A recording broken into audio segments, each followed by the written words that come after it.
ഈ പത്രവാർത്ത വന്നതിന് ശേഷം പിന്നെ ഞാൻ അങ്ങ് ഒതുങ്ങി. പിന്നെ ജയന്റെ മകനാണെന്നും പറഞ്ഞ് നടക്കില്ല. അപ്പം ഞാൻ എന്റെ കാര്യങ്ങൾ നോക്കി ഇങ്ങനെ ജീവിച്ചു പോകുന്ന സമയത്താണ് ചന്ദ്രബാബു എന്ന് പറഞ്ഞ ഒരാളുണ്ട്, ഒരു ശാസ്താംകോട്ടയുള്ള നമ്മുടെ അച്ഛന്റെ ഒരു കടത്തൊരു ആരാധനാണ്. അദ്ദേഹം എന്റെ വീട്ടിൽ വന്നു. അദ്ദേഹത്തിന്റെ കൂടെ എന്റെ അച്ഛന്റെ ഒരു ഒരു ബന്ധു, പുള്ളിയുടെ പേര് ബൈജു എന്നാണ്. പുള്ളിയുടെ അമ്മാവനാണ്, പുള്ളിയുടെ അച്ഛൻ എന്റെ അച്ഛന്റെ ഒരു അമ്മാവനാണ്. അപ്പൊ ആ പുള്ളിയിൽ ഈ ചന്ദ്രബാബു ചേട്ടനും കൂടി ചേർന്നാണ് എന്റെ വീട്ടിൽ ഒരു ദിവസം വരുന്നത്, എന്നെ കാണാനായിട്ട് വന്നത്. അവര് ചന്ദ്രബാബു ചേട്ടൻ കളക്ടറിൽ എന്തോ കാര്യം സാധിക്കാൻ വന്നപ്പം ആ കാര്യം സാധിക്കാൻ സമയം പറ്റിയില്ല. അപ്പൊ പറഞ്ഞ് ഒരു കാര്യം നമുക്ക് ജയൻ സാറിന്റെ മോനുണ്ടല്ലോ എന്നും പറഞ്ഞു. അങ്ങനെ ഈ ബൈജു എന്ന് പറഞ്ഞ പുള്ളി ഒരു പത്രപ്രവർത്തനാണ്. അങ്ങനെ അവർ രണ്ടും കൂടി ഞാൻ താമസിക്കുന്ന വീട്ടില് തിരക്കി വന്നു.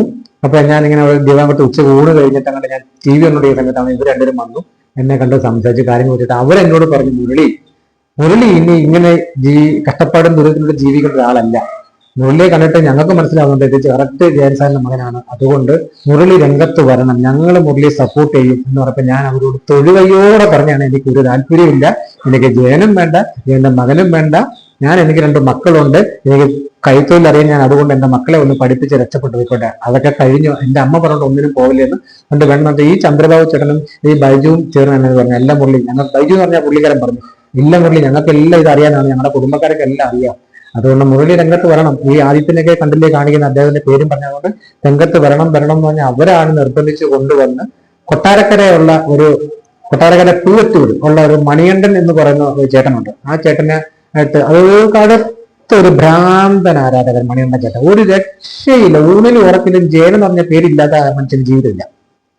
ആ മനുഷ്യനെ വിളിച്ച് എന്നെ ഒന്ന് കാണിക്കുന്നു. ആ മനുഷ്യൻ എന്നെ കണ്ടിട്ട് അതിശയിച്ച് എന്നെ കെട്ടിപ്പിടിക്കുന്നു. അങ്ങനെ ആ മനുഷ്യൻ എന്നെ മുരളി കലാരംഗത്ത് ഇറങ്ങണം, ഞാനൊരു എന്നെ കൊണ്ട് ആവത്ത് നോക്കണം. അപ്പൊ ഇദ്ദേഹത്തിന് KPSC ആയിട്ടൊക്കെ ചെറിയൊരു ബന്ധമൊക്കെ ഉണ്ട്. KPSCയിലെ സാറുമായിട്ട് നമ്മുടെ പ്രദീപ് എന്ന് പറഞ്ഞ വ്യക്തിയും കൃഷ്ണമുള്ള സാറ്, പ്രദീപ് എന്ന് പറഞ്ഞ വ്യക്തിയുടെ അച്ഛനാണ് കൃഷ്ണമുള്ള സാർ, തോപ്പിൽ ബാസി സാറിന്റെ അനുജനാണ്.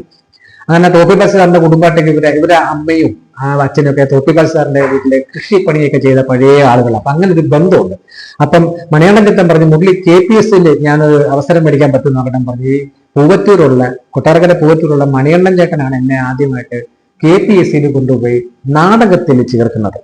അങ്ങനെ KPSCക്കാർ എന്നെ കണ്ടപ്പം അന്നത്തെ എന്റെ ഒരു ബോഡിയെ വെച്ച് ഞാൻ ജിമ്മിലൊക്കെ പോയി നല്ല കുറെ ബോഡിയൊക്കെ ആയി, നല്ല കുറെ ഒരു സംഭവമൊക്കെ ആയി.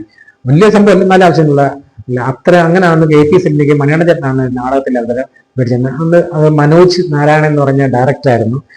വൈക്കം മുഹമ്മദ് ബഷീർ സാറിന്റെ ഇന്ദുപ്പൂപ്പാക്ക് ഒരു ആന ഉണ്ടായിരുന്ന നാടകമാണ് KPSCയിൽ എടുത്തത്. ആ നാടകത്തിൽ ബഷീർ സാറിന്റെ നല്ല വേഷം നിന്നു. അത് നല്ല വൃത്തിയായിട്ട് ശരിക്കാണ്ട് 252 സ്റ്റേജ് കളിച്ച നാടകം. അതിന് അവാർഡ് കിട്ടി, 7ഓളം അവാർഡ് കിട്ടി ആ വർഷത്തെ. ഭയങ്കര നാടകമായിരുന്നു.